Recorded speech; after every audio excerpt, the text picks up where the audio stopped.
Imagine being a true freshman tailback at LSU, and before the season even kicks off during the preseason, you are arrested on accessory charges that are rather serious. What's up, kinfolk? It's RJ Young. I am not on a step mill. If this is your first time watching Adapt and Respond, thank you for joining us here. We talk college football year round. We talk football year round. If that is something you're into, go ahead and hit that subscribe button, like this video, and answer the question in the comments below.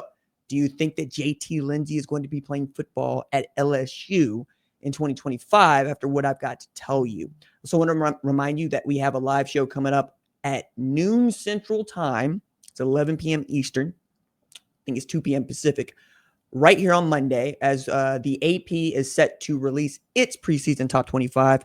And we'll go through it with some other news and notes that I think you're going to want to be interested in. So go ahead and go to the channel page, and notify me is the button you can put to make sure you don't miss the live stream. We had a lot of folks show up for the live show on Friday night following Shedeur Sanders' preseason start. It was really cool. We expect to do more of those things following big events, big football games, Saturday, Sunday, Monday, Thursday, and so forth, so on here on Adapt and Respond.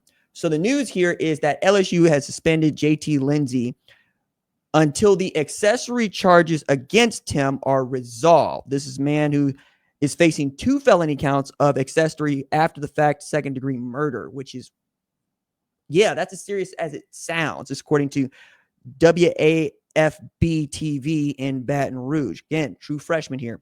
So Lindsey allowed 2 teenagers to stay at his dorm on LSU's campus, and they were wanted on second-degree murder charges, were arrested at the Nicholson Gateway dorms, according to WAFB. This is also getting even more dire. WAFB reports that marshals found multiple firearms in the dorm, including 2 AR-15s. Lindsey is friends with the suspects, who were believed to have been staying with him for nearly 2 weeks, according to the report. There's no getting around the severity of these charges, and he's got representation, and his representation has said, look, he is vigorously denying these charges, adamant that he is innocent of any alleged criminal misconduct and any allegations of wrongdoing against him. He is fully cooperating with authorities and looks forward to clearing his name as quickly as possible. He was unaware that the individuals arrested had committed any crimes, or that they had been accused of any crimes, or that they were wanted by the police for questioning when he allowed them to stay at his apartment. This is really going to come down to what you can prove and why he was arrested under circumstances. Frankly, when did he turn himself in? Soon as they told him what was going on, maybe. But if you're an LSU and you're Brian Kelly, you're athletic director, especially given the nature of college football in this day and age, is this something you want to be associated with? I think suspending him is the least you can do. Whether or not he gets to play football this year, I think that's going to be a coach's decision as much as anything else. I'm sure that if this gets resolved quickly, you will probably see BK have something to say about JT Lindsey, but not necessarily about these charges. I'd be remiss if I did not say that LSU kind of been going through it with Garrett Nussmeier and the, kind of sort of injury that kind of sort of wasn't, that had LSU's fans' hearts in their throats. But I think that you're going to be okay there, because I think you got capable backups.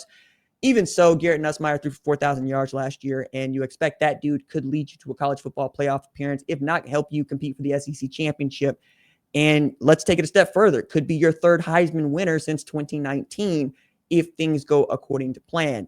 These sorts of distractions is what coaches would say, but these sorts of life events can really get in the way of what you're trying to accomplish as a team if you do not have a clear understanding of keeping the main thing. I understand wanting to do well by your homies. I understand wanting to do well by folks you came up with.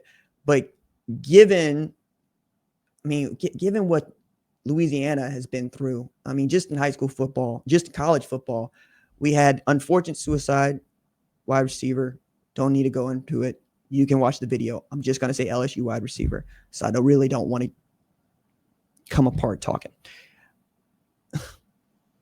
We have star Baton Rouge players going down. And now this. To say nothing of TJ Finley and what he got in trouble for doing earlier this year. I could continue to go on about just what it has been like to try to play football at the boot and keep your nose clean. But if you are an LSU fan and you're watching this, you understand. You don't need me to go through it. What you need is to know that Caden Durham is your tailback. Garrett Nussmeier feels like he's going to be okay.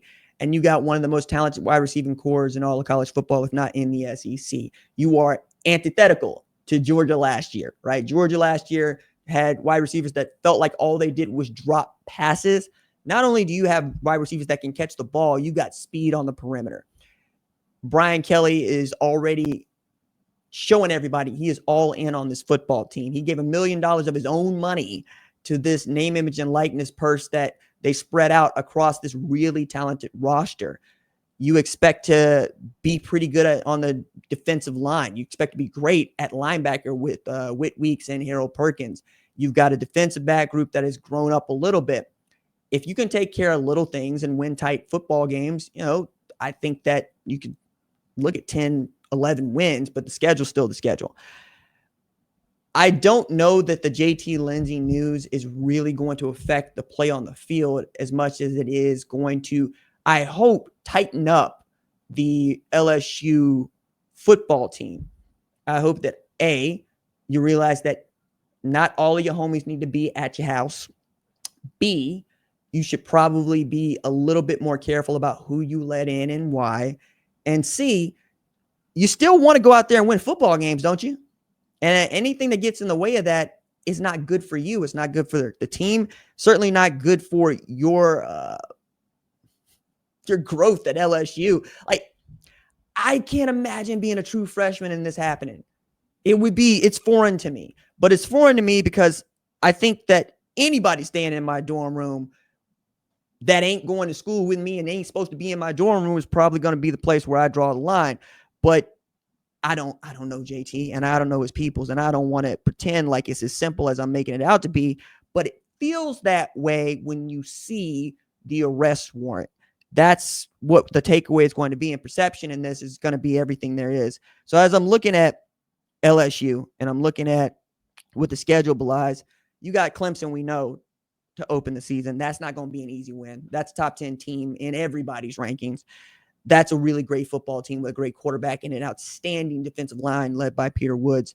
Then you got La Tech and Sonny Cumbie. That's going to be okay. Then you got DJ Lagway in Florida, who DJ Lagway being injured is a lot like Garrett Nussmeier being injured. When he's good, they're good. Expect that to be a brawl. Then you got Southeastern Louisiana, Ole Miss. You get your bye. And then you got teams up and down that can really give you the what for and how now. South Carolina, Vanderbilt is no longer Vanderbilt. Texas A&M, we'll see what Marcel Reed can do. If Marcel Reed has learned to throw the football to other people, or I should say to his people and not to other people, A&M could be good this year. Then you got the bye. Then you got Bama and Ty Simpson and Kalen DeBoer and Ryan Grubb, to say nothing of what you might expect Ryan Williams to do. Then Arkansas. Then Western Kentucky, who, oh yeah, they're going to be good too. I don't know that they're good enough to beat an LSU team. It might look a lot like what Alabama did last year, but you would be wrong to think that they're not capable of beating you too. And then you get Oklahoma to finish the season in a year where Brent Venables absolutely positively has to have it. That aside, I'm only doing this because it is news. And anytime we get players that are arrested during preseason, it is news. But in as far as what the depth chart is going to be, we're talking about, a really good player, number 7 running back, I believe, in the on 3+ rankings. But Caden Durham is still the bell cow back, and you're okay there. Just get healthy, get through the preseason, get to August 31st, and then let's see what you can do.